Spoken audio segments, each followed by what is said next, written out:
Hello. Today I'm talking to Tim Koski from the Communication Law and Policy Division of the ICA. Hi Tim, how's it going? It's pretty good so far. Good. Tell me about what's the ICA? The ICA is the International Communication Association. It's a group of communication scholars, obviously from around the world, it's right there in the name, who come together to talk about a really wide range of communication scholarship. I mean, it goes everything from video games over to, of course, law and policy. However, one of the things that's really interesting about our division in particular is the extent to which it goes right across the board, right across all of those subjects, because of course video games have policies, right? Streamers have policies, you know? All of these areas of communication scholarship really have an avenue right to here, but the ICA goes across anything that you could conceive of having an aspect of communication on it. And so the ICA is the biggest association of communication scholars, is that? It is the largest in the world. It has thousands and thousands and thousands of people in it. However, that isn't to denigrate the wide range of communication associations, including Australia, New Zealand's ANZCA. But ICA has a distinctive position because it's a bridge between all of these diverse communities. There are many associations and they all do good work, but the ICA has that central positioning. And what's your division, what's it focused on? What do you do specifically? Well, I would like to say that we do everything. However, because it has the words law and policy in it, and because there is a sort of sense of legalese and boundaries to that, sometimes people can feel like they're not comfortable joining our division and submitting to our division because they're not a lawyer or a parliamentarian. But in principle, every time that some kind of communication scholar, some kind of communication research, some kind of organizational principles become clear, and somebody wants to set that down as a way to go. And that can be something that is in government, that can be something that is the charter for a news organization. Any time that somebody is coming together to sort of put forward a plan of action on how we can implement that communication stuff, then that is the sort of thing that we should that we should hopefully see coming through submissions, coming through posts that we put on LinkedIn, coming through uniting scholarship events where people are meeting other communication scholars. Anytime someone is pushing towards action and application, then that should hopefully have communication law and policy at the middle of it. And we do, in practice, every year end up with a pretty diverse range of people. But there's always room to have more. Yeah, sure. And so you're not a lawyer, not a parliamentarian, so what's your background? I've never been elected prime minister of a country or anything like that. Not yet. I've got probably the next couple of years, I'll get on top of that. No, I come from a background of watching online discussions as they relate to news media, as they relate to democracy, as they relate to each other. And just watching the power dynamics, the commercial dynamics play out of how people get their news and information, and how they get an opportunity to talk to each other about democratically relevant institutions, democratically relevant incidents and challenges, and hopefully enabling better conversation in those spaces. This tends to mean that I end up more in the range of news media, because this is a group of people that is ostensibly really dedicated to those kinds of conversations. But I'm not a journalist. I come from a background of teaching communication, enabling communication, publishing, just trying to get people's words to other people's ears. So what research projects have you been working on recently? I try to do far more than I'm able to do. So I have my fingers in a lot of pies. I apologize for people that were planning to eat those pies. The number one thing that I'm working on at the moment is the ways that news media engage with the public's trust. The public's trust of the news media, right? The circular relationship there, but also the public's trust of things like institutions. And by that, I mean, yes, of course, I say institutions, you probably think government, but I'm also talking about things like Bunnings, you know, these major corporations that have an outsized role in people's lives. When the news media does their magic, how does the public feel in terms of whether or not they can trust those groups. What is it that the news does that changes that trust, if anything? And in what ways can we identify patterns in the public's trust and how that results in actions and behaviors on their part? However, I'm also engaging with Australia's really interesting environment of platform regulations, just these kind of, I don't want to say world first, because everybody's doing things all the time right across the globe, but certainly some unprecedented decisions in terms of bringing about changes to the way platforms engage with nations. And other nations are really excited. You know, they call and they watch and they consider engaging with these themselves. Not all of them are beloved, right? A lot of scholars are not huge fans of the social media age restrictions. The public loves it, right? It maintains massive support. So how do we identify, and this goes back to that issue of trust, how do we identify useful pathways between this clear public want, where the public has, for one reason or another, said, I don't actually necessarily want kids to be on social media, and the scholars who are saying maybe this isn't the way to go, or actually social media provides benefits for kids, or all of these various things. How do we bring these two groups together? And so the social media ban is a big focus of yours, and I know you've talked to a lot of media outlets about this. So you're saying that it's popular for everyday people. Yes, it's incredibly popular for everyday people, and that goes across a wide range of surveys. We did some research that Agata Stepnik, Dr. Agata Stepnik, another person over here at the Mediated Trust Project, looked through, and it was something in the region of over 30 surveys that were done across 3 or 4 years, and consistently the public was like, social media is a site of risk, social media is a site of harms. So a lot of these surveys didn't necessarily say, should we ban 16-year-olds from social media, but the public was not very shy about saying, I think social media is a risk for kids. I think social media is a bad environment for kids. Now, I know a lot of scholars right here, just downstairs, that would fight back against that narrative and point out that, for example, news media has many reasons to hate social media, and they are certainly quick to say there's a danger for kids. All valid points. However, that kind of framing can sort of talk back to the fact that the public also has some experience with things and has reasons to feel the way that they do. We don't want to dismiss their feelings on the basis of ostensible best practices that may or may not be feasible.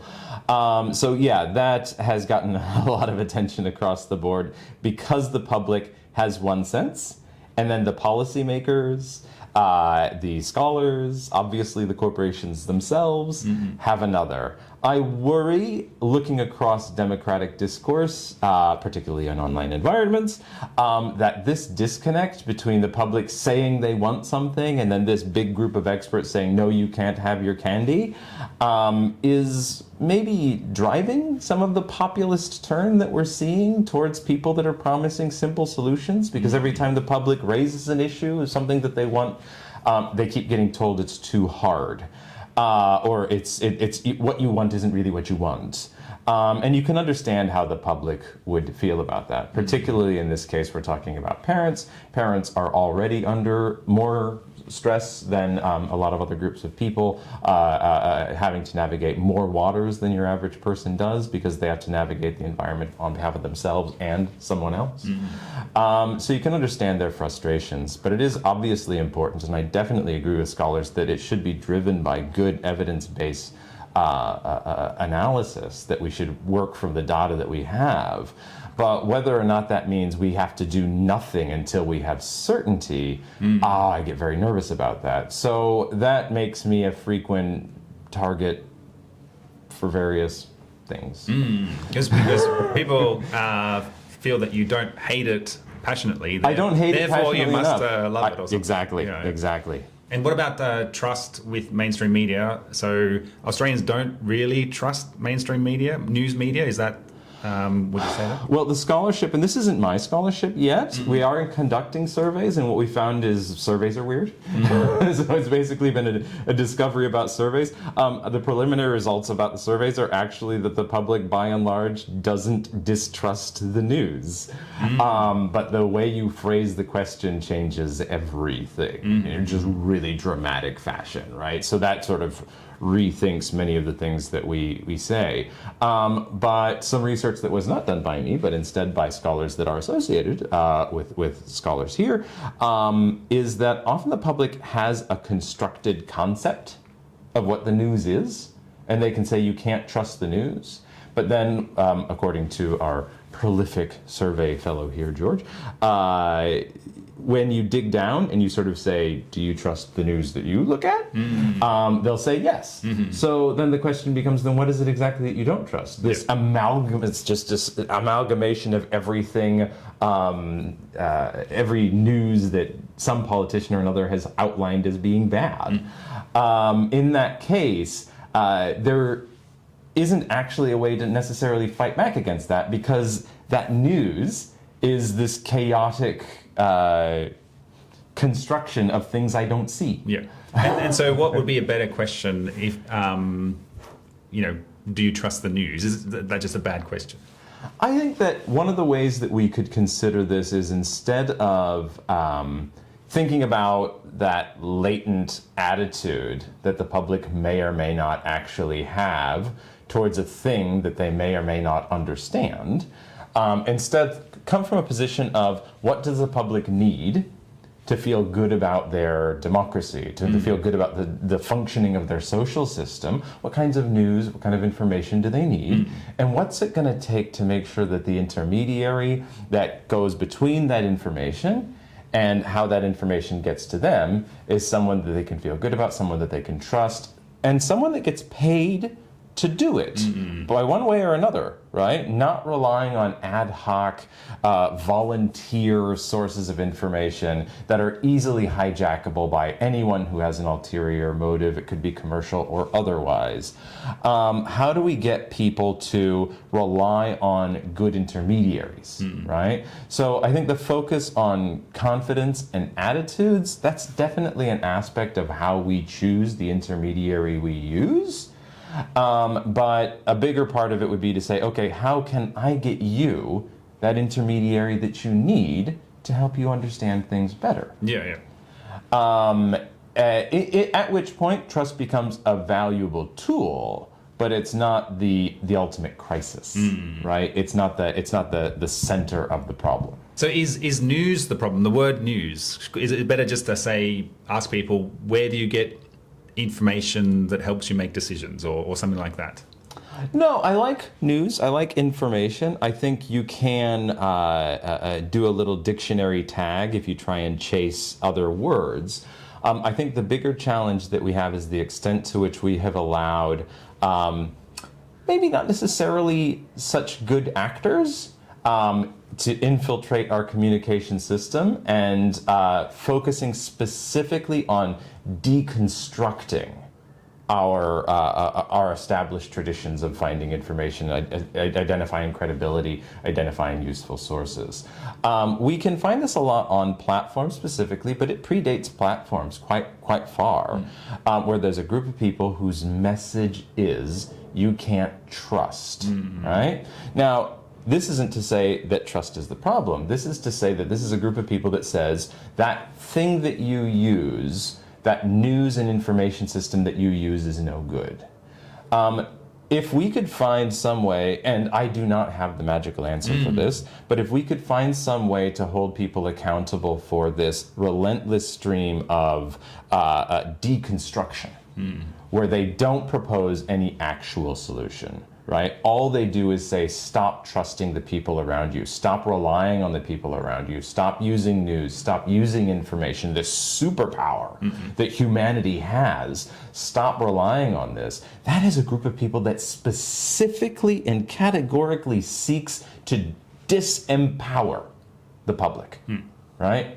Because that news and information system, that allows me to see the pyramids. I've never been to Egypt, nowhere near it. I've never been in an eyesight in any way, shape, or form to see the pyramids, but I know that they're there. I know what their history is. I have a sense of the community around it. I know so many things about the pyramids because of that news and information system. I can see through rock. I have a superpower, right? But here's a group of people saying, oh, you shouldn't use your superpower.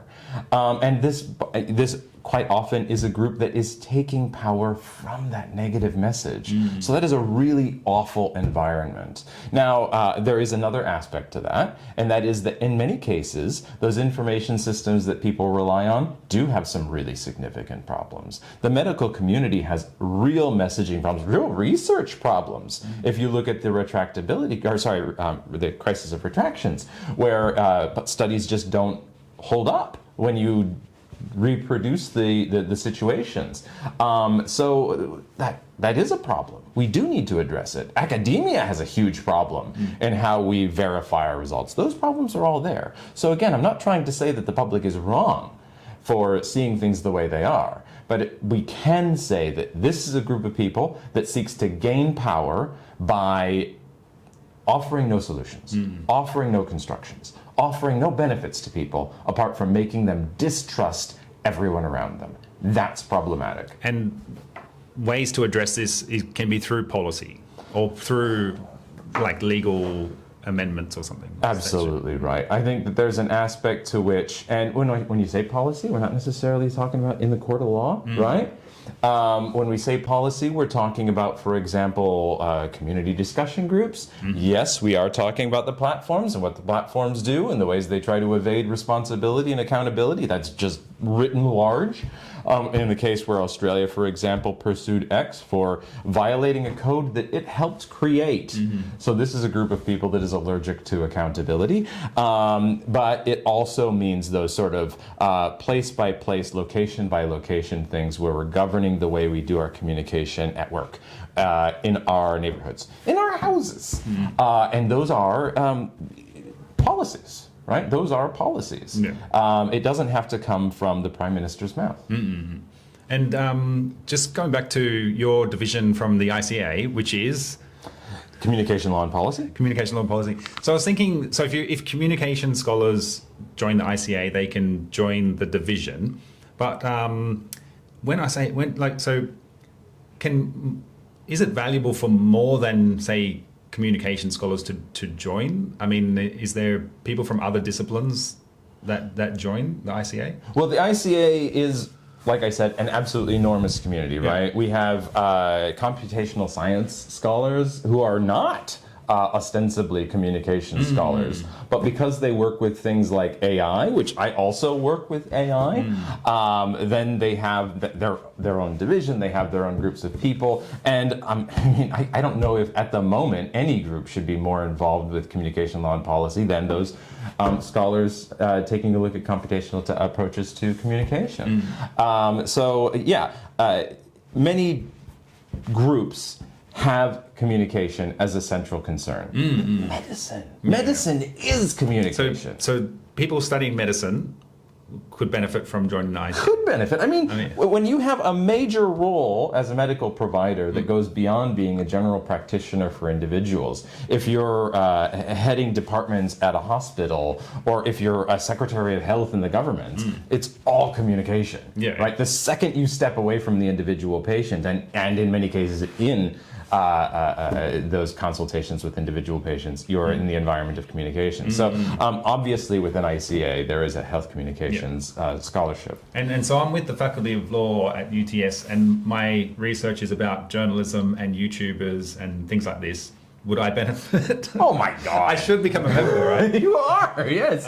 You're the centrally located kind of person. I gotta get onto my membership.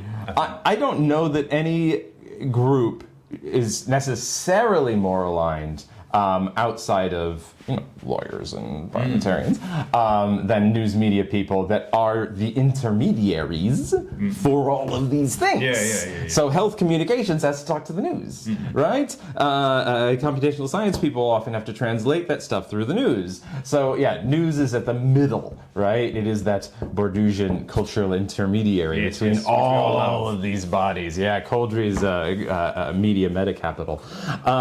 So no, obviously I think news people are welcome, and we do see a large representation of news media and communication law and policy, but everyone should. It's just that news, because they're so centrally located, it's just such an obvious choice. Yeah. So thanks for chatting, Tim. I think we'll leave it at that. And then I'll do an outro. Okay. And I'll say something like, your details are in the description. Okay.